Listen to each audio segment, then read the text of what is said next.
Hey, everybody, and welcome back to the Marketer's Blueprint podcast. I, of course, am your host, Nathan Gibson, and with me again, I have Mr. Gabe Arnold. Gabe, how's it been going this week? It's been good. It's been productive, and we're well into the new year and back in Yeah, momentum, which is good. yeah, it's been it. Life never stops, right? Like we're still going fast paced. We've got a lot of exciting new things going on at BME, and some really good stuff to talk about today that I'm super excited for. So, as you said, as of recording this, we are officially a few weeks into 2025, and if you're like most business owners, aka Gabe, you're probably knee deep in planning and strategizing for the year ahead. All good entrepreneurs are doing that right now. So today we're going to be talking about an asset that pertains to that you should definitely not ignore, and that is your website. Huge still to this day. Websites have been around for longer than I've been alive, but to all the watchers and listeners out there, I want to do something here. Take a second and ask yourself, how's your website traffic been lately? Think about it for a minute. How has it really been as we closed up 2024 and got into 2025? Feel free, if you're on YouTube or anywhere you can leave a comment, drop a comment. We'd love to chat about it, about how has your website traffic been lately. Unfortunately, if you're losing website visitors, you could be losing out on leads. That's just the stone cold fact of it.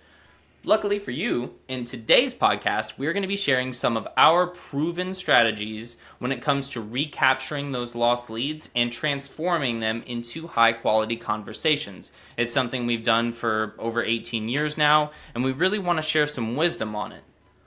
But before I do, we are going to have some fun, Gabe. We're going to introduce a new game.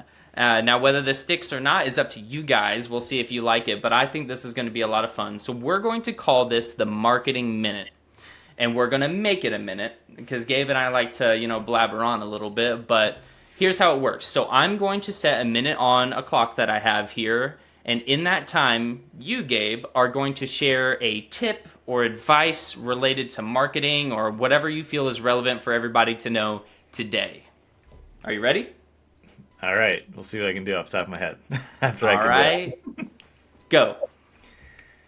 So I think one of the key things to remember in marketing is it's not just about, like, as we talk about in the show, chasing the latest trend or trying to do the new and cool thing. I think it's remembering to focus all your marketing efforts around investing in the relationship with your audience, because if you play the long game and everything you put out there is not with the expectation that it should give an instant result, you will build a marketing snowball that will get bigger and bigger and bigger, and eventually more and more people will notice you.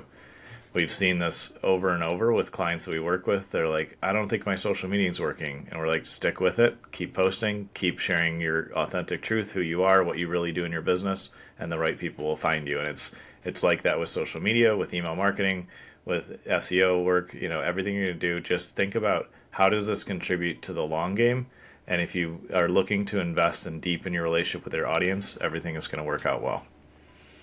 Oh my gosh, you hit a minute exactly. You stopped on 00. That's crazy. I think this is going to be a good For one to once in my have. life. So, So, I couldn't have said it better myself, guys. We talk about it all the time. Our first guiding principle with Business Marketing Engine is relationships first. If you invest in your relationships and give marketing the true time it needs to pan out and give back to you, you will reap the rewards. So, couldn't have said it better myself, Gabe. And on that note, that was our marketing minute. So I hope you guys took notes. You took notes, right? Nah, I'm just kidding. But we are going to dive into the topic that we had today, and that is to start by saying how to re-engage website visitors. What is the secret, the secret sauce to capturing those leads on your website?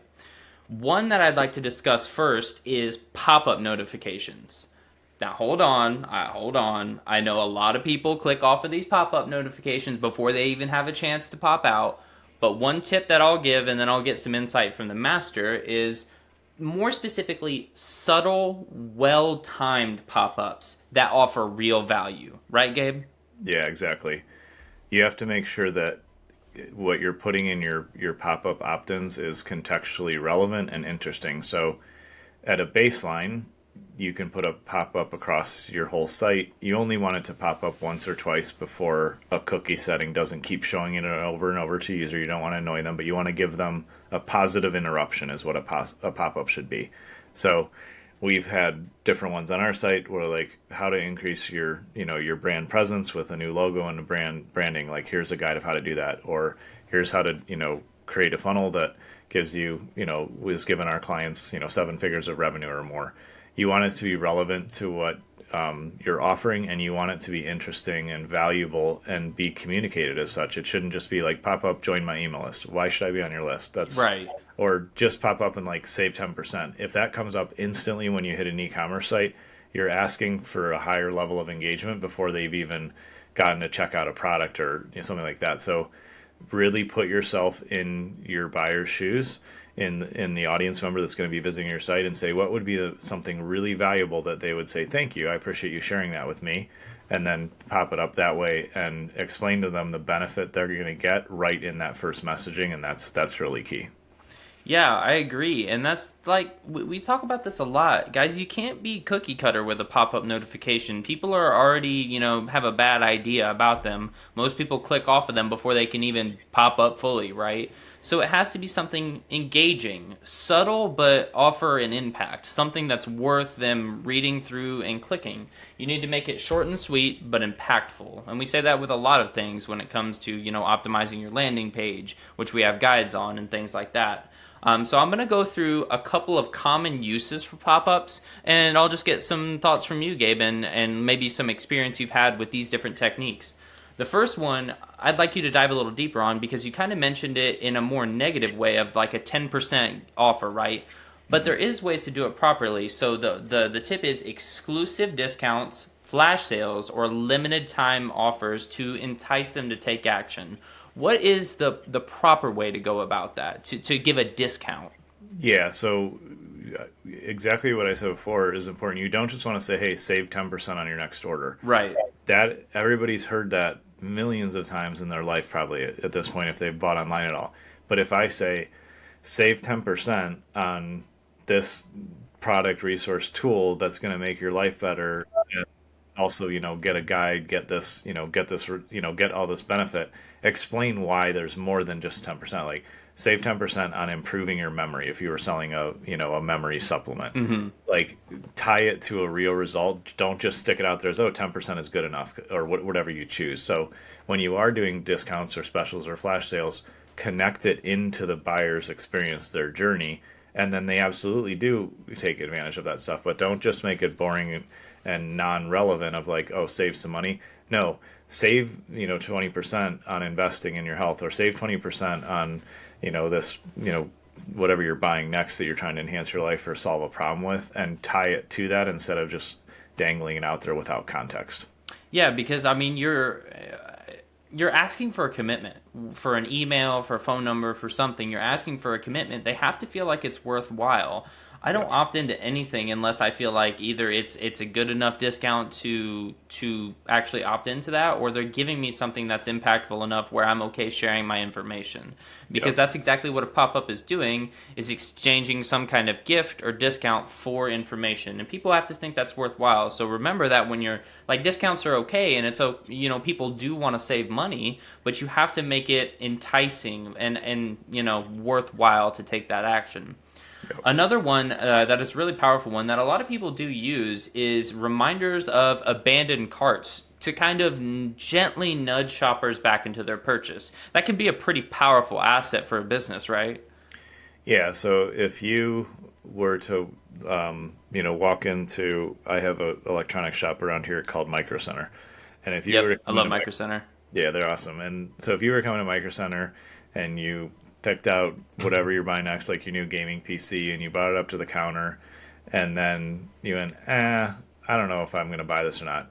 If the cashier at the counter said, hey, no problem, let me just get your name and email in case any discounts come up on this or anything like that, and you gave it to them, and you leave the store, and a week later, that rep texts you or emails you and said, hey, just, that machine went on sale, that you would save like $200, that would be effective because we already have confirmation that you were considering buying it. You were Right. far enough in the kind of the mindset, the psychology, your mental process of considering the purchase to know that you put it in the cart. So by not, if you don't have abandoned cart email sequences at all, you're missing a huge opportunity. And if you've just dropped in something standard, then you still have an opportunity because you can go back and really look at your market research, figure out what's important to your audience, and get their attention and say, hey, Nathan, I know you're thinking about this new gaming PC. We'll throw in something extra, or here's a discount, or just, hey, you forgot about this in your cart. Do you still want it? Like, just coming back, we already know based on the prospect's behavior that they were considering a purchase. So it's a good Right. thing to follow up and remind them and say, hey, do you still want this? Here's a bonus, or here's a discount, or there's a lot of ways to incentivize them to get all the way through the process. But abandoned cart emails, when they're built off of your market research and when they're tested and optimized, like our team does with our clients, then they can bring in lost revenue essentially. Yeah, it's a really honestly easy way to get, that lost revenue. There will be times where I'm going through a rabbit hole on the internet, looking at products. I go to Amazon, go to reviews. I go back to Amazon, put this thing in my cart, and then something takes my attention away, and then I forget about it. And it might be something subtle that I may not need, but I might want. And then later on, I'll get an email or a notification like, hey, you have something still in your cart. And I'll be like, oh, I forgot to buy that. I was totally going to buy that. So that's another Yep. way that you can just easily get that free money back and help people out. Get them the product that they were already interested in. Like you said, they show a surface level or even a little bit deeper level of interest in that product. So you're Yeah. really just capitalizing on that and, gently nudging them down the funnel that you want them to take. So it, Yep. it really can be a good thing to do.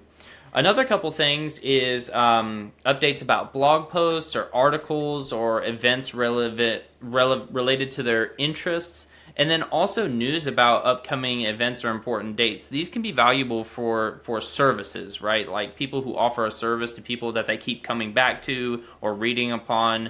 So that one can be pretty advantageous too, right? Yeah, that's why like once somebody puts something in your cart, you should, ideally require, in a lot of scenarios, there's different cases, but ideally require that they got to put an email or create an account to put something in their cart. Right. And that way, you can send updates or information, about things that are interesting with their product or relevant. This also kind of comes back to things you can pop up or put banners on a website of Mm-hmm. saying, this new product is releasing here, or just so you know, this industry change is happening and we can service and help it. Like there's Right. multiple points where you can just educate and serve even before they're ready to buy, with the goal of deepening the relationship, making they'll know that you're trustworthy, that you're still around. And the more touch points you have with somebody, the more likely they are to go through because you've demonstrated credibility and trust and that you're following up. Yeah, and it could be something that's super relevant to them that they may have not known about. Say you're selling a service and you have a new offer and they just had no idea, and maybe it matches exactly what they needed and they haven't bought before because their needs weren't exactly met. And then you have a pop up that says, "Hey, we have this X new service just to let you know." And they're like, "Oh, that's exactly what I needed." And then they would follow through with your funnel. So as we said with the abandoned cart reminders, it's just giving yourself a little bit of boost to not miss out on that lost revenue. But you need to, drilling down on this, you need to make sure that it's something that's valuable, not really spammy, and also like simple to understand, because you don't want them to think super hard about a pop-up because most people click off of them anyway. You want to make it engaging, enticing, but also short and sweet so that they understand what they're getting in exchange for their information or in exchange for a discount. So Yep. that is a really good one to have.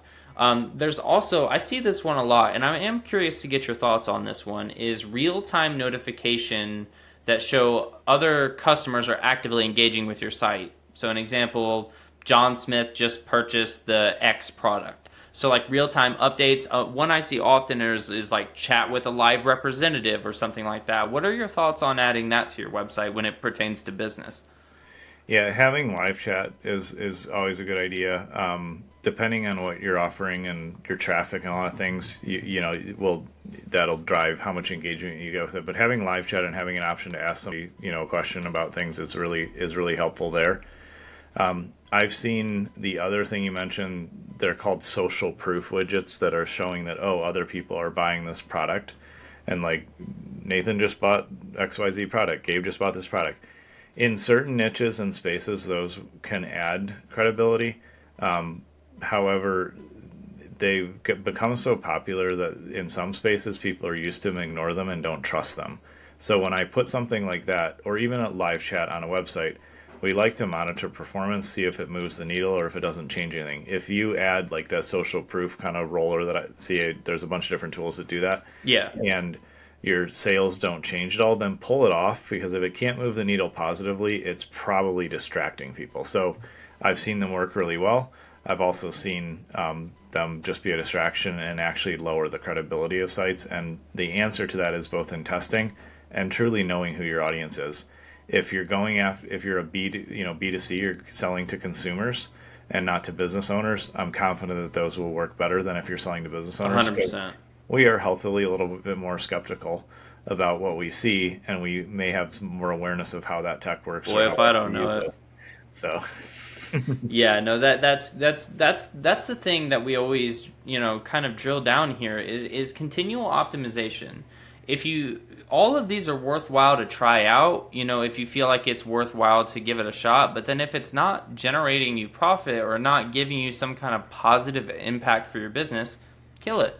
Do something else. There's endless possibilities for these sorts of things, and that's what sets us apart from the competition. It's not only the deep market research into the customers that our clients are trying to acquire so that we know them better than they know themselves, but also continual optimization.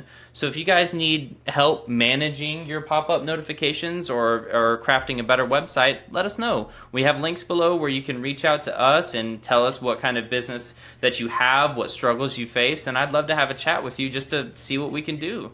And if anything, just build a relationship. We always love to hear about what fun and cool and awesome businesses are out there, what you have planned for 2025, because we have some awesome things planned. And pop-up notifications on the technical side can be a little bit tricky. We have some technical experts that are really, really good at that sort of thing. So I have a couple more here to go on to the next session, is to go beyond the basic pop-up. You can really kind of explore interactive elements, right? Such as things like quizzes, polls, live chat like we talked about, to engage visitors and gather, this one's important, to gather valuable data. So remember, you can tailor your messages based on individual browsing behavior and past interactions, right? Like you can really hyper-focus those sorts of pop-ups or quizzes or polls. yeah, depending on the amount of traffic you have and how much market research you've done, you can do simple things like a landing page or your main homepage. You can say, discover, the perfect supplement for you, or discover what service is going to, help you achieve your goals, and then ask a few simple questions. And because you are the expert, and if you build this, make sure you go through it and it truly feels like you're guiding and giving expertise, you can then have somebody go through a few questions and direct them to, oh, based on your answers, Nathan, you would like buying this gaming PC from us. Whereas if I went through the computer websites quiz, what they were selling computers, I'd be looking for something, more business related probably, or more on my end of things. And rather than having to search through all the products, there can be kind of a guided quiz, guided directional kind of course. It almost takes you like a pathway Exactly. to the right path. You can also put on your most popular pages, like, if you have a blog article about the physical therapy approach you use or the things you do, you can say, if you're interested in learning more about this, click here, download this guide. It'll explain what your first appointment would be like at our physical therapy location. Or you can extend and deepen the relationship by giving more education, giving more value. And you want to just think about it, put yourself in the prospect's shoes and say, if I came here the first time, I was interested, I read this or I saw this, what would be the next natural thing I may ask or want to do? And then just be in line with that next step of, information gathering or discovery, like figure out what the most natural next, human response would be in their journey, and provide more value.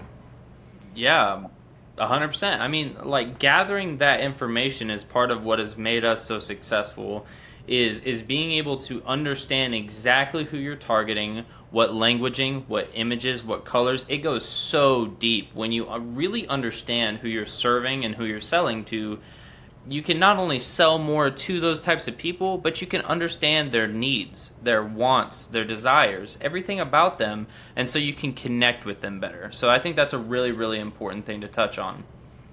So the next thing is, Gabe, other than pop-ups and quizzes and the other things that we've talked about, there are many, many other ways to drive and keep website visitors engaged. I have a couple listed here, but I want to see if you can get some because you're the expert. Can you list a few more of these examples and give some context as to why they're so important when it comes to driving people to your website and keeping them engaged? Yeah, absolutely. One thing that is applicable in many industries is putting together really detailed how-to guides and information. So Yes. whether it's, here's how to fix this thing around your home, and you're a home services company and you want to be able to ultimately sell them plumbing services, you can still write how-to articles of simple ways to clear a drain or something like that.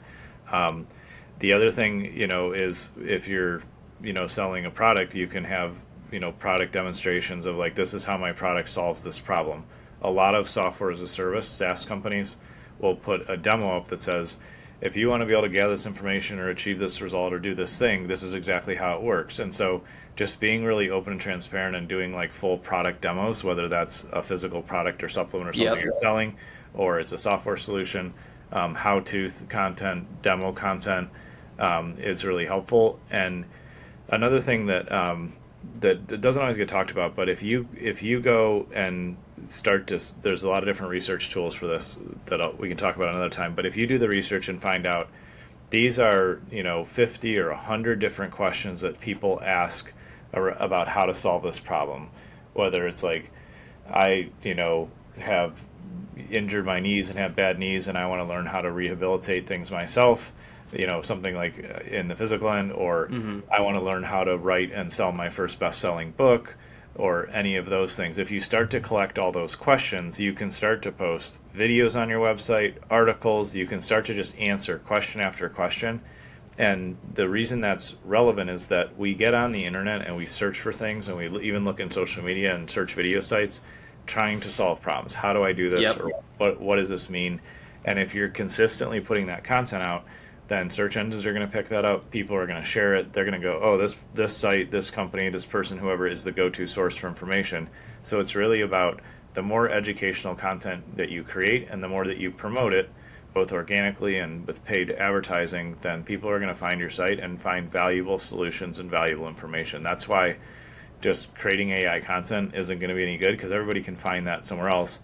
Your how-to, educational, helpful content should be truly crafted from the perspective of, this is the experience we have, this is what our customers share, we've been doing this for X amount of years, this is why we recommend it, and like real pictures, real demonstration, like everything you can, because that'll make it a real deep and personal connection with the person, and you want to solve a problem with the content you put out there, and that's what's going to drive content or traffic back to your website. 100%. I couldn't have said it better myself. All those things are extremely important when it comes to not only driving traffic to your website, but keeping them there, having useful information that keeps them going down your funnel, and at certain steps of just finding out about the brand, answering questions you might have, answering pushback. What if this doesn't work? What if this? What if X negative response? You can have lists of common misconceptions about products or services. The list goes on and on. And speaking of, I have a couple that I think are really important too, and you can touch on any one of these as well. But these are all things, honestly, we've talked about almost all of these before, but it's always good to re-mention them. SEO, search engine optimization, getting people to visit your site for the first time. SEO. Blogs, you really kind of touched on that there, of giving information back to people, answering questions, and relevant information in whatever space or service that they're in. Podcasts, what do you know? Podcasts are also a great way. We love being here with you guys and sharing some of the information that we have about marketing. So podcasts, and the last two are really huge too. We've talked about them before. Mobile optimization, because some crazy amount of people are on mobile rather than PC when it comes to searching up new things. And then page load times. I don't know if we've touched on that one, but page load times is really important. We're in an advanced technological state where your website can run really fast, especially if you're on like a wired Ethernet connection like me with a fast gaming PC, as Gabe always mentions. My pages are loading quick. If the website loads quick, Yeah. my end will load everything very quickly. Your end needs to load things quickly as well, right? Yeah, exactly. 60% of all web traffic is now mobile That's across I all forgot the number, but yep, across all industries, and there are dozens and dozens of industries where traffic is 80, 90, close to even to 100% of mobile traffic. And even like we tend to look things up on our phone first, even if it's a more advanced topic or we want to do heavier research, and then get on our desktop. So we exactly. had a client who just signed on with us in the last week or so here, and they've got a nice site. It loads fine on desktop, but on mobile, it loads at a third of the speed. It barely loads fast enough. It's one of the first things we're going to fix, because Exactly. if I click on mobile and it's still white or spinning or trying to load, my trust in the website goes down, consciously or subconsciously. But Yep. also, like, I'm like, oh, it must be a dead link. Click back, next link that I searched for, or next ad, or I'm not going to engage. It's not So going to hold your attention too. Like you yeah, know, you're automatically firing super fast before the page loads of there's something wrong. Is this site safe? You know, yeah, we're in an age where a lot of websites, more so than not, are safe, and the safe ones load super fast, and you can tell yeah, that it's browsers oftentimes have detection for that, and even your internet service provider will tell you if you're on a sketchy link. So you yeah, start to worry about those things, and yeah, you're gonna press that back button way faster if it's not loading. An example I have here of like just how important mobile optimization is. Think about like you need something.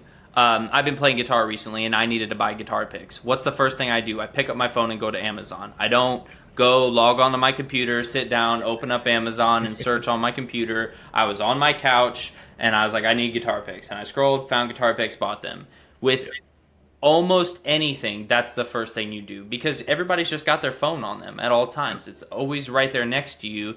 I'm on my computer a lot too. We talk about this a lot, but the first thing I do is go to my phone. So yeah. mobile optimization is really critical, guys. I would encourage you to keep an eye on that. And like you said, it is something we are actively doing for clients right now. We probably have web developers right now working on that for that client to get their landing page optimized for mobile, which will drive conversions, which will lead people to the website more often and get them more sales. It really does translate one to one, right? Yeah, there's an old saying that money loves speed, and it applies in so many different Hey, areas of business and life. And it's truly the fact.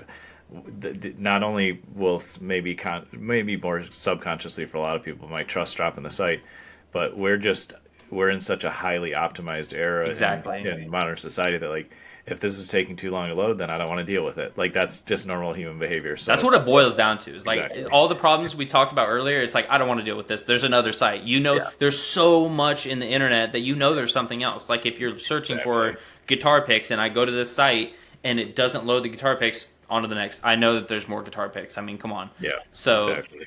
yeah, I couldn't have said it better myself. But there is one thing I wanted to wrap up with, and this is one that I really wanted to take to you, Gabe. And it is, of course, guys, our wins. We have to talk about wins, especially as we get into 2025. We want to share what we have going on.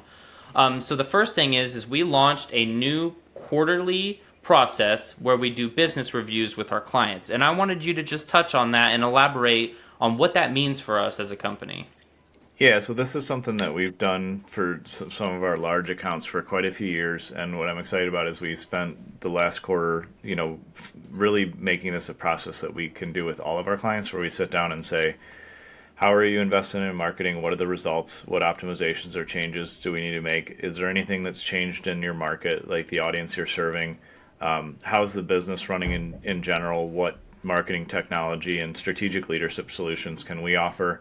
And it's incredibly valuable, because not only do we then have the flexibility and ability, to shift or move inside of the, marketing execution frameworks that we use with our clients, but also it just creates that cadence and that routine for our clients so they can sit and evaluate the business and think strategically. And so it's a win-win, because they get strategic planning in place and they get to sit and review the business. They get to make sure that all the resources they're investing into, growing their business are targeted and optimized, and getting in that habit of sitting back, reflecting, seeing what's working, seeing what's not working, making adjustments. If you do that continuously throughout the year, you'll grow a lot faster instead of just getting stuck in the busy day to day, which we all do. It's normal. It happens to me.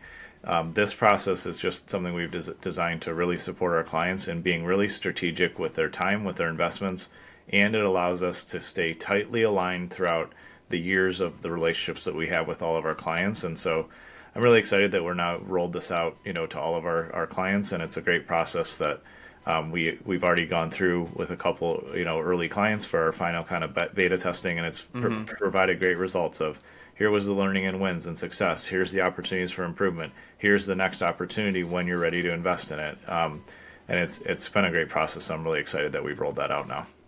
I love it. We love to not only build new relationships and help further it with this process, but continue those relationships that we've had for 15 years, 18 years, people that have worked with us since the beginning. We love to continue just to build that relationship because it never stops. We're always building new relationships and nurturing the ones that we've had for years because they've been by our side.